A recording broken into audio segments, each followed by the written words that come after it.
¿Cómo les va? Gracias de antemano por permitirnos entrar en su cocina, en su dormitorio, en su taller, en su restaurante. Así que gracias a todos por estar sintonizando este canal. Cuando pensaba en cómo iba a darle apertura a este programa justamente por el invitado que tenemos el día de hoy, se me hacía difícil porque es tan extensa la actividad que desarrolló desde los inicios de su carrera que sería tal vez un prólogo de, qué sé yo, 30, 40 minutos hablando sobre toda su trayectoria. Hoy con nosotros aquí en Contraplano el doctor Juan José Musi, que es el intendente de la ciudad de Berazategui. Buenas tardes, doctor. Buenas tardes. Gracias de antemano por estar con nosotros. Por favor. Lo primero que me surge preguntar, porque bueno, gracias a Dios uno tiene la posibilidad de conocer un poco la historia. ¿Cómo fue el inicio de su carrera profesional como médico? ¿Se acuerda de ese Jeep azul que tenía? Sí, sí. Bueno, para mí esos comienzos no fueron fáciles. Yo aclaro que yo tuve una infancia muy feliz, en un hogar muy humilde, pero una infancia muy feliz, con un papá, una mamá y una única hermana. Ellos dos no están más, mi hermana sí, de los cuales me siento orgulloso, porque mis padres casi analfabetos, lejos de pensar en él, pensaron en los hijos. Y bueno, y estudiar me costó mucho, trabajaba y estudiaba. Yo cargaba bolsas de alimentos en la granja Hudson, que era un criadero de aves, y ahí trabajaba, era muy chico todavía. Y después, el colegio secundario, siempre recuerdo, tengo la foto, los 5 años con el mismo saco. No teníamos para cambiar ropa. Y después cuando entré en la facultad, trabajaba en Esñafa, era operario de Esñafa. Quiere decir que cuando me recibí de médico ya estaba preparado para el sacrificio. Y era el primer médico nacido en la zona. Y había otro médico en Hudson, que era el doctor Gorini, y el primer médico de Plátano fui yo. Y bueno, era trabajar día y noche, tenía consultorios todos los días, y el Jeep fue mi primer vehículo. Primero andaba en bicicleta, después me compré el Jeep, que en aquel entonces se compraba a plazos, a pagar Me compré un Jeep Ica celeste, que, bueno, con ese más o menos me defendía, porque era una zona de mucho barro. Igual a todos lados no podía entrar, y a veces lo tenía que dejar y caminar, porque no se podía entrar. Y era una zona muy difícil, no había prácticamente casi ninguna calle asfaltada, no había luces. Y era sacrificado, pero rápidamente me hice de mucha clientela, de mucha gente, y después, es decir, muy fieles, pacientes muy fieles, muy leales, ¿no? Pero difícil.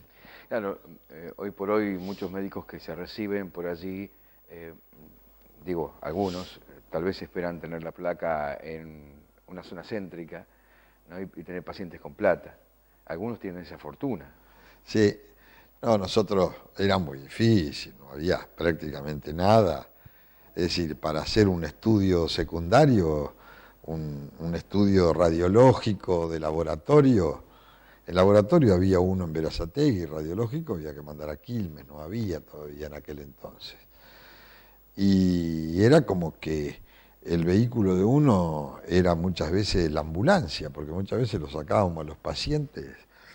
Yo siempre recuerdo un chico de apellido Carvajal, o Carvajal de Villa Chingolo, que me hizo un cuadro meningio y lo llevé yo con el Jeep al Hospital de Niños de La Plata. Y a la vuelta choqué, se me fue frente a la Bucetich, me fue el Jeep abajo por la lluvia, por el agua. Bueno, el Jeep quedó con las 4 ruedas dando vueltas, pero el pibe se salvó. ahora ya es un hombre, por supuesto.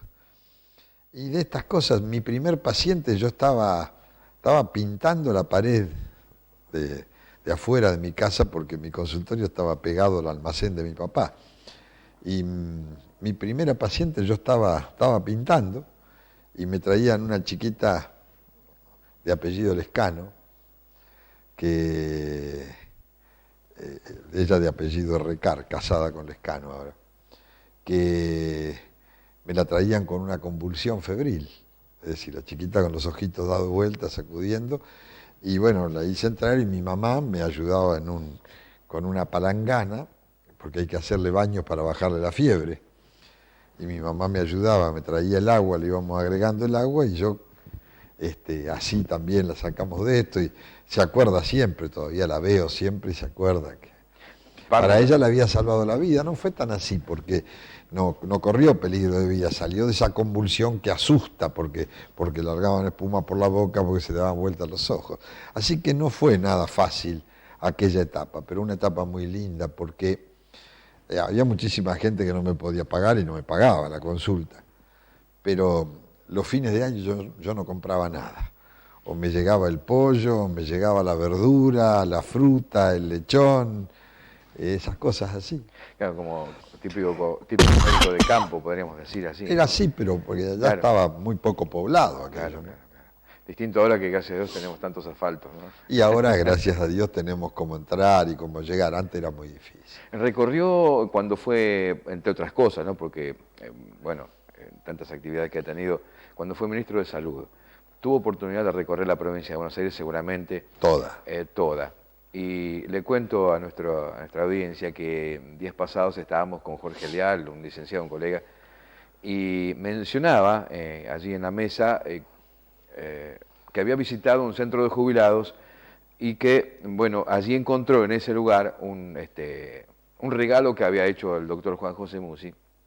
Estaba Fernando Pereira también allí.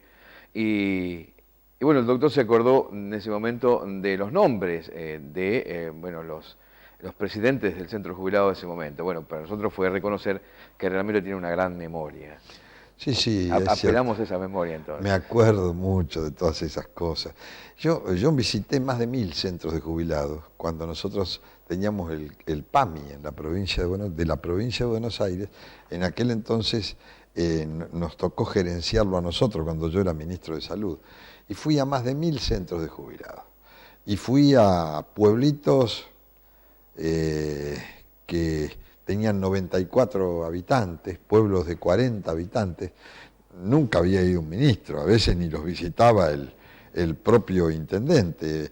Magdalá, por ejemplo, es un pueblo de Pehuajó, 94 habitantes, y cuando fui, la verdad creo que estaban los 94 y estaban con las banderas, y bueno, y tenía un jardín de infantes donde iban 14 chicos.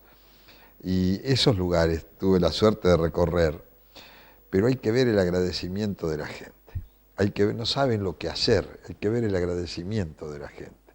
Y para mí era una gran satisfacción poder hacer todo eso. ¿En qué viajaba, doctor? Siempre en vehículo, en avión. A mí el avión no me gusta. Algunas veces tuve que viajar a la fuerza, en avión y en helicóptero. Pero si me dan a elegir, andaba en camioneta.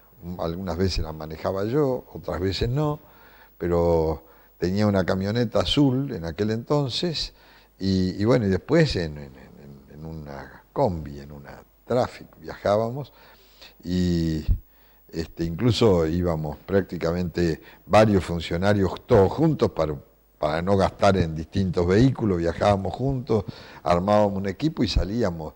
A veces recorríamos, una vez en 3 días fui a 18 localidades, hice 3000 kilómetros, paré en esas localidades en 3 días, y bueno, casi sin dormir, ¿no? Y comíamos arriba de la camioneta para no perder tiempo muchas veces. Y también jugábamos al truco y nos entreteníamos cuando iba, otros se dormían, a veces dormíamos también arriba de la camioneta, pero para mí también esa fue una etapa muy importante. Yo creo que algunos dicen que mi papá me dio mucho cariño, pero pero me mandó a trabajar. Y a lo mejor algún otro se puede haber quejado de eso. Y haber dicho, no, ¿por qué? Si yo estudiaba, y era bastante estudioso y me iba bien. Y sin embargo yo se lo agradezco, porque me enseñó lo fundamental que hay en la vida, que es saber hacer sacrificio y ir creciendo con esfuerzo. Eso yo se lo agradezco siempre. Yo creo que él se dio cuenta que yo era médico cuando me vio en el hospital con el guardapolvo. Antes me dejaba, yo me arreglaba, estudiaba, trabajaba y así fue. 7 años como ministro de Salud de la provincia de Buenos Aires. Un poco más. ¿Un poco más? Un poco más, cerca de los 8 años tuve, sí. ¿Qué pasó con el proceso, doctor? ¿Cómo con el proceso? En la época del proceso, ¿tuvo inconvenientes? Sí, sí, sí. Y yo fui director del Hospital San Martín entre el año 73 y 76. Y a mí en realidad me puso la gente del hospital, hice una asamblea y me puso la gente del hospital, de director del hospital, y después los ministros me nombraron, me hicieron el nombramiento. En el 76 viene el golpe militar. Y bueno, ahí me echaron de todos lados, pero no solamente que me echaron, que eso fue en el mes de marzo. En el mes de agosto tenía movimientos raros alrededor de mi casa. Movimientos raros significaba que se veía gente rara que venía con esos, los coches eran los Torino o los Falcon de aquel entonces, esos de color verde que identificaban a determinados elementos policiales o parapoliciales. Y entonces un día un sacerdote, el padre Cascabelo, de la iglesia de Hudson, de la Santa María, me dice que me tengo que ir. Él era el asistente personal del general Díaz Besone, uno de los miembros fundamentales de la revolución, que fue ministro del Interior después. Y como yo a Cascabelo le había salvado la vida en una oportunidad porque él era diabético, hizo un coma hipoglucémico y lo tuve que respirar y bueno, se salvó de casualidad. Es decir, siempre la mano de Dios tiene que ver en eso, bueno, pero para él lo había salvado yo. Y él me avisó que me fuera y me tuve que ir, me fui unos meses. Yo ya tenía familia propia y todo y me fui unos meses hasta que él me dijo un día que tenía que volver. Estuve en la montaña, cerca de un lugar donde después fui de luna de miel, cerca de Mina Clavero, en un pueblito que se llamaba San Carlos Minas, que después desapareció. Y bueno, me quedé ahí casi 8 meses ahí en la montaña, prácticamente en una choza. No se me conocía porque ya tenía poco pelo arriba, pero tenía el pelo muy largo, tenía barba. Y me acompañó ese ser humano excepcional que no fue un padre, sino fue un amigo, mi papá. Me dijo, yo no te dejo ir solo, y se quedó conmigo allá. Y él era el que iba a buscar las noticias siempre, ¿no? Así que, bueno, sí, a veces aquello en aquella época de que uno no podía tener ideas porque o lo mataban o desaparecía, mucha gente desapareció. Yo nunca tuve nada que ver con la subversión. Lo que pasa es que, bueno, sí, yo no simpatizaba con la derecha del peronismo, simpatizaba con la izquierda del peronismo. Y bueno. ¿Eso le formó alguna especie de resentimiento, algún sentimiento adverso con estas personas que le hicieron tanto daño al país? Ah, sí, sí, con los militares sí, yo no quiero saber nada. No, yo no quiero saber nada. Para nada. Y con los civiles que golpeaban las puertas de los cuarteles tampoco. Tampoco. Yo, a mí, cuando yo me tuve que ir del hospital, se iba o por delitos económicos o por subversivo. Y a mí me pusieron subversivo, yo nunca fui un subversivo, me pusieron ese sello.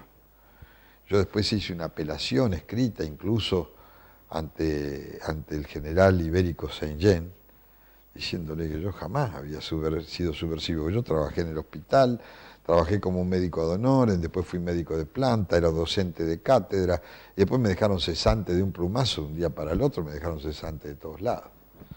Primero me habían dicho que me quedara, porque tenía que ser yo el que firmara la cesantía de 200 personas. No me quise quedar, por supuesto, y no sé si ahí me pusieron el mote de subversivo, no. Pero bueno, yo de todas maneras nunca quise saber nada con eso. Recuerdo que en aquel entonces, después, con el tiempo eso se fue borrando, pero algunos compañeros nuestros de Berazategui, como ser montonero en aquel entonces era mala palabra, me escribieron por todos lados montonero, ¿no es cierto? Yo no era montonero, simpatizaba con la izquierda, pero de todas maneras, si hubiera sido montonero, no me pesaría. Le hice esta pregunta porque acontecimientos que surgieron hace pocos días, antes de ayer creo, sobre un juicio a ex represores, Sí. hubo una exaltación, una manifestación de una representante Sí. que demostró de qué manera está todavía presente ese resentimiento, ¿no? Hay un hay heridas resentimiento abiertas muy todavía. grande. Lo que pasa es que hay que entenderlo esto. Antes del peronismo, la sociedad se dividía en muy pocos muy ricos y muchos muy pobres.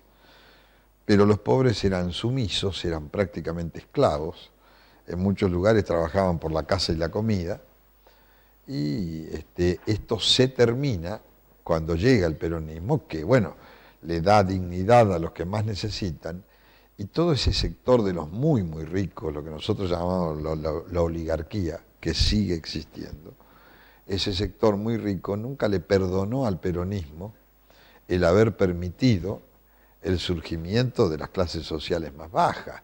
Yo cuando fui a la Facultad de Medicina, gracias a Perón, era uno de los pocos que tenía un solo apellido. En ese momento se recibían de abogados los hijos de abogados, se recibían de ingenieros los hijos de ingenieros, de médicos los hijos de médicos, y las carreras universitarias hasta Perón estaban reservadas prácticamente a las clases pudientes. Eso nunca se lo perdonaron y siguen existiendo ese tipo de resentimiento en gente con esa mentalidad especial, ¿no es cierto? Por eso digo que por distintas circunstancias, disfrazados de distinta naturaleza, con otros apellidos, con otros nombres, pero esos siempre están presentes, siguen estando presentes en la vida de los argentinos. Cambiando un poquito todo de tema, si me permite, y si me permite también entrar en el terreno político.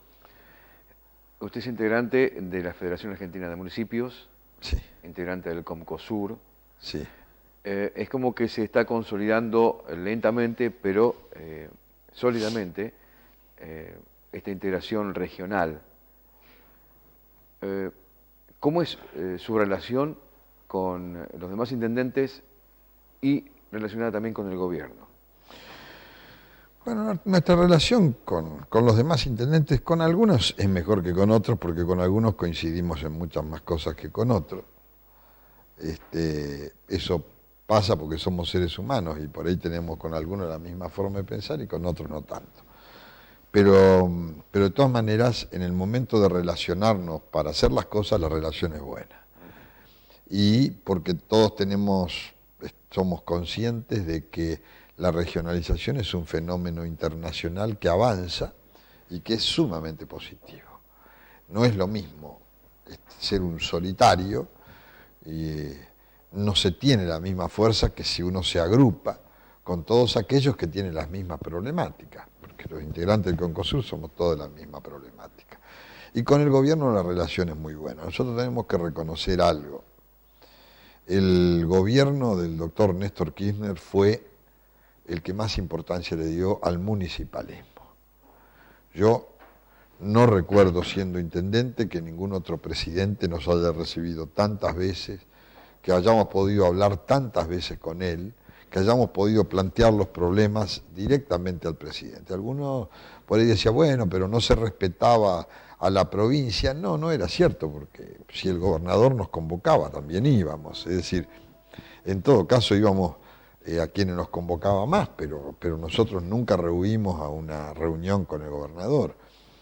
Lo que pasa es que en ese momento el gobernador Solá no tenía la misma característica, y no conmigo, que yo por ahí transitaba una vereda política diferente, digamos, sino que con nadie. Era su forma de gobernar sin una relación con los intendentes. A veces lo intentaba, nos decía, bueno, esto lo vamos a hacer cada 15 días, cada mes, y después pasaban 6 meses, 8 meses, un año, y no nos encontrábamos. Es decir, evidentemente no lo sentía eso.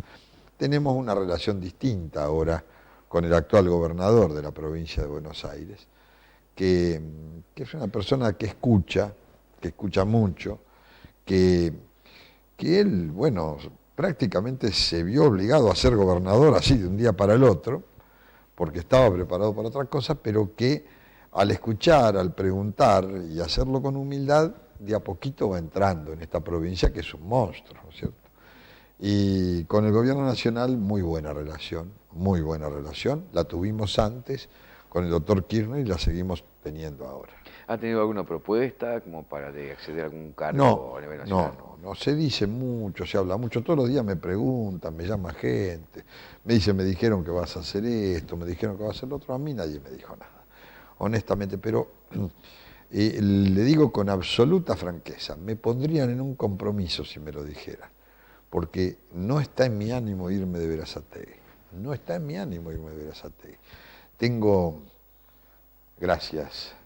tengo, es decir, oídos para la gente de Berazategui, ojos para los problemas de Berazategui, palabras para mis vecinos. Es decir, cuando uno está totalmente asimilado a algo, bueno, eso es lo que siento en este momento, que estoy re cómodo en Berazategui, porque los títulos, los grandes títulos, a veces no compensan el cariño de la gente. Yo cuando era ministro de Salud de la provincia buscaba eso. Yo lo buscaba, quería sentir en la provincia lo mismo que siento en Berazategui, entonces me metía por todos lados y me metía en los pueblitos chiquitos porque ahí me podía codear con el vecino. De lo contrario, uno es ministro de Salud, programa, hace cosas, va a la disparada a algún lado, deja algo y se va, o se reúne con médicos, o se reúne con directores de hospitales, o se reúne con intendentes, pero falta pueblo, ¿me entiende? Entonces yo tengo necesidad personal de estar con gente, yo soy así, ya es mi naturaleza, así, ¿no es cierto? Sus colaboradores, hemos por ahí oído decir que les cuesta seguir sus pasos porque tienen un ritmo muy vertiginoso. Yo creo que me acostumbré a eso cuando tenía que trabajar y estudiar. Yo dormía muy poco y me acostumbré a dormir poco. Y yo reconozco que jorobo, yo sé que soy pesadísimo para mis colaboradores, lo sé positivamente, bueno, pero no me lo puedo sacar. Además, qué sé yo, pienso que cuando uno es relativamente exitoso con una forma de ser, y hasta se resiste a cambiarla. Yo a veces digo, sí, pero la pucha fui muy duro con una persona, y digo, por ahí fui muy riguroso, demasiado exigente. Y bueno, pero yo también me exijo a mí mismo, no es que lo hago con los demás, lo hago conmigo, porque yo a esta altura de mi vida podría pasarme la semana diciendo, bueno, voy hasta la 1 de la tarde, las 2 de la tarde, y después me olvidé de la gestión, tengo derechos, soy un ser humano. Y sin embargo, todos los días sigo y tengo cosas a las 6 de la tarde, a las 7 de la tarde, a las 9 de la noche, a las 8 de la mañana, tengo cosas los sábados, tengo los domingos, que hay instituciones que cumplen años, que el día del niño, que el día del padre, que el día de la madre, que el día de la mujer, que el día... Y así seguimos, ¿no es cierto? Sí, no es un acto demagógico, sino que es una necesidad personal, ¿no? Es una necesidad personal. Yo hoy había una comerciante de Berazategui que cumplía 70 años, una comerciante muy prestigiosa, y me fui al cumpleaños, fui con un ramo de flores y le caí al cumpleaños. Yo sabía que sé que es una persona a quien aprecia mucho, es la señora Betina. Es una persona a quien los demás comerciantes la aprecian mucho, es una institución, y bueno, y fui. Y no fui como intendente, fui como persona, como ser humano, ¿no es cierto? Porque a la gente que ha trabajado durante tantos años en un lugar y que se ha granjeado el afecto de los vecinos y todo, por algo es, porque es evidentemente una buena persona, y bueno, la voy a visitar, le llevo un ramo de flores, es mi vecina de Berazategui. Lo llevo a la política, doctor, si me permite Sí. esta vez. Si se llegase a postular Eduardo Duhalde como candidato a intendente, candidato a presidente de los argentinos, ¿usted qué camino elegiría? ¿El dualdismo o el kirchnerismo? No, yo sí le quiero decir algo. Primero que nada, yo respetaría a quien fuera el candidato del peronismo, porque yo exigiría, si un candidato va a ser presidente por el peronismo, exigiría que en lo posible saliera de elecciones internas y que sea el candidato de la mayoría de los afiliados. Esto en primera instancia. Es decir, si el peronismo va a elecciones, yo acepto al candidato que surja de la voluntad de los peronistas, primero. Segundo, yo lo digo siempre, yo lo conozco a Duhalde, yo sigo conversando con Duhalde, pero a mí Duhalde me dijo que se iba de la política. Yo se lo pregunté varias veces. Después que terminó la elección del 2005, yo le pregunté, él me dijo, me retiro de la política. Y cuando yo fui a hablar, esto fue los primeros días del mes de noviembre del 2005, y en los últimos días de noviembre del 2005, a mí me llama el doctor Kirchner a hablar con él, y yo se lo digo a Duhalde, voy a ir a hablar con el presidente porque me llamó. Digo, pero te lo quiero comentar, por lealtad te lo quiero comentar. Me dice, tenés que ir, es lo que corresponde, porque yo no me dedico más a la política. Es decir, esa debería ser la quinta vez que me lo dijo, por lo menos. Para esto, cuando Duhalde fue presidente, yo le dije que no se fuera, que se quedara. Cuando lo de Costecchi y Santillán, yo le dije, no te vayas de la política. ¿Por qué? Si no es culpa tuya lo de Costecchi y Santillán. Si la que intervino fue la policía de la provincia. No, me voy, yo soy un hombre de palabra. Bueno, él me reiteró varias veces lo que es un hombre de palabra. Y bueno, cuando él me dijo que se retiraba de la política, se lo creí, porque era un hombre de palabra. Y yo me comprometí con el doctor Kirchner, después de esto, como corresponde, porque hubo una elección en el 2005 que sería antidemocrático si no acepto el resultado. Yo acompañé a Chiche Duhalde. Ganó Cristina la elección. ¿Qué tenemos que hacer? Primero los peronistas, con más obligación, aceptar el resultado de las urnas. Todo el pueblo tiene que aceptar el resultado de las urnas. Pero nosotros con más razón. Si la pelea fue entre dos peronistas, fue una interna prácticamente. Entonces, yo acepté el resultado de las urnas. Entonces, cuando fui a hablar con el doctor Kirchner, yo me comprometí. Y yo ese compromiso lo cumplo. Si Kirchner tiene el 80% de imagen positiva o si tiene el 10% de imagen positiva. A mí no me importa, la gente me conoce de una manera. Yo lo dije públicamente esto, yo hablé con Duhalde y Duhalde me dijo esto, lo que él me dijo es que sí, que yo tenía que acordar con el doctor Kirchner porque era el presidente de los argentinos. Además recuerdo en aquel entonces me dice, pero si lo pusimos nosotros.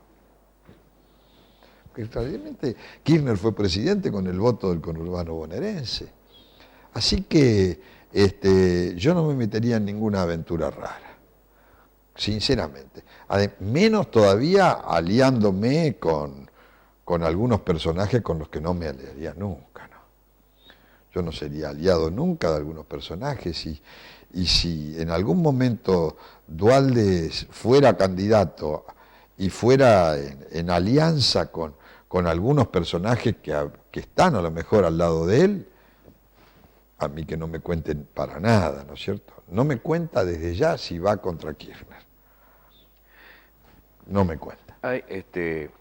Ya hablando justamente de personajes, doctor, están diseminados en todo el espectro partidario de todos los partidos políticos y seguramente viene una renovación generacional de nuevos y futuros Sí, señor. candidatos.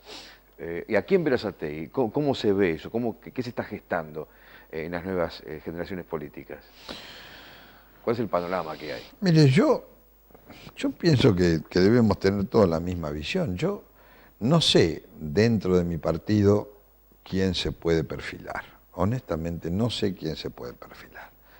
De todas maneras, yo soy de los que acepto que vayamos a una elección interna previa dentro del peronismo. Lo que por ahí no acepto es los que en una elección van por afuera, en otra elección van por adentro del peronismo, en una elección ya no son más peronistas, en la otra elección se hacen de nuevo peronistas para competir dentro del peronismo. Es algo que a mí el ciudadano de Berazategui, aún el antiperonista, me conoce de una sola manera. Yo nunca saqué los pies de plato. Usted recorra siempre y yo fui siempre en la lista del peronismo. Siempre en la lista del peronismo. Aún cuando Cristina Kirchner fue con el Frente para la Victoria y le ganó a Chiche, mi boleta era Partido Justicialista, lista 2. El año pasado fui otra vez Partido Justicialista, lista 2. Y siempre, no nos hemos apartado. Es decir, si no parecería ser que usan al peronismo cuando le conviene y lo dejan a un lado cuando no le conviene, eso es lo que yo no veo bien. Pero después dentro del peronismo que vengan a competir y salgamos a la cancha y vemos quién es el mejor y listo. El que vota a la gente para que lo represente. Pero después muchas veces nos ha pasado que los que están dentro, los que van a la interna del peronismo y pierden la interna, se van después de perder. Entonces hay que aceptar estas cosas. Yo acepté que en el año 2005 Cristina sacó el 46% de los votos y Chiche el 19%. Si no aceptamos semejante resultado, es decir, no somos democráticos. Si a mí me parece que una elección está mal, no voy a la elección. Pero si fui y perdí, tengo que aceptarlo. Doctor, nos quedó todavía hablar de los dos libros, nos queda hablar de los proyectos para Berazategui, los más importantes, de los asfaltos, de un montón de cosas, ¿no? Tal vez algo que quedó por allí sepultado en la historia del doctor Juan José Musi. Lo voy a invitar para el día que usted pueda, cuando tenga un tiempito, se acerca y seguimos charlando un poco más, ¿puede ser? Lo que pasa es que hace muchos años que estamos en la política y entonces se juntan cosas, buenas y malas, pero bueno, no se pueden decir en un solo programa. Muy bien, muchas gracias por estar con nosotros. Al contrario, agradecido soy yo. Y a ustedes les decimos gracias por estar allí y bueno, como habrán podido observar y como sucede a menudo, después de transcurrida prácticamente media hora, nos queda mucho por hablar con nuestros invitados. Así que en cualquier momento más de este programa que hacemos con tanto cariño, con tanto gusto para todos ustedes. Gracias, buenas tardes.